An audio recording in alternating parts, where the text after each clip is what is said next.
All right, I have bizarre file stories to share. We're going to do that.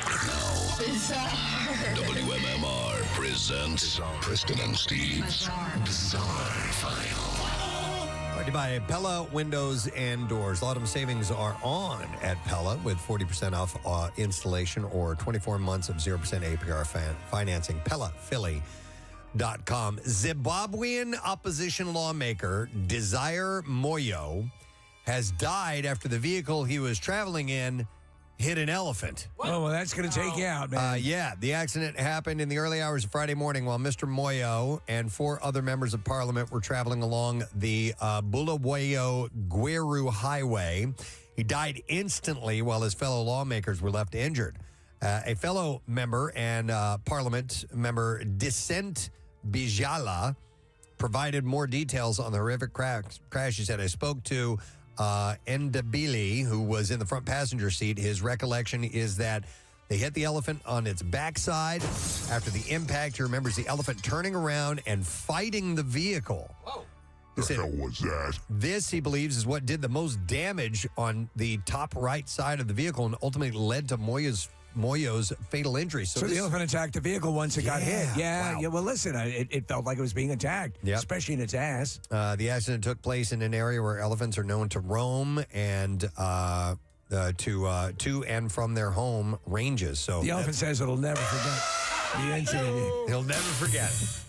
All right, a Texas student is opening up about her worst nightmare coming to reality after a phony social media post claiming that she worked as an Olive Garden waitress and was arrested for throwing breadsticks at customers went viral. I thought that was a tradition. Well, it's not only that, it's not true, and it's not this girl. A dramatic story of a 26-year-old Olive Garden waitress in St. Louis, Missouri, who supposedly hurled a basket of breadsticks at a couple after they stiffed her on a tip and yelled out, "Unlimited breadsticks doesn't mean unlimited free labor." Recently took off on social media. While it makes for an incredible story, none of it is real, except for the teary-eyed mugshot of a young blonde woman that was shared alongside it. Megan Ashley Davis is a student at College Station in Texas and says the backlash that she received over the fake story featuring her real mugshot is ruining her life. She said, it's probably my worst nightmare coming to reality. People are making very inappropriate comments or AI-generated things with my mugshot.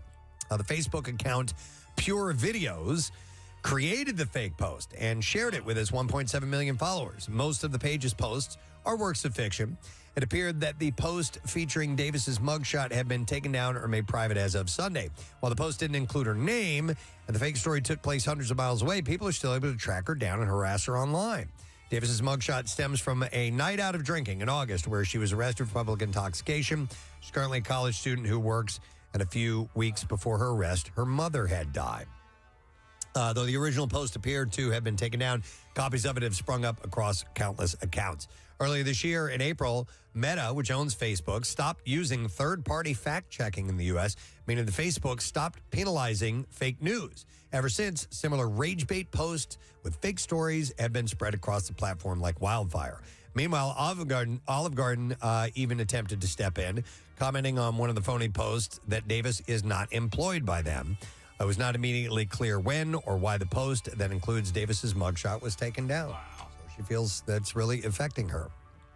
A woman has been accused of using dating apps to meet men and then burglarizing their homes, according to the Los Angeles County Sheriff's Department. I thought I was going to get a handy. Adva Lavi is wanted for a string of burglaries in which she allegedly targeted older men posing as a romantic companion on virtual dating platforms and social media.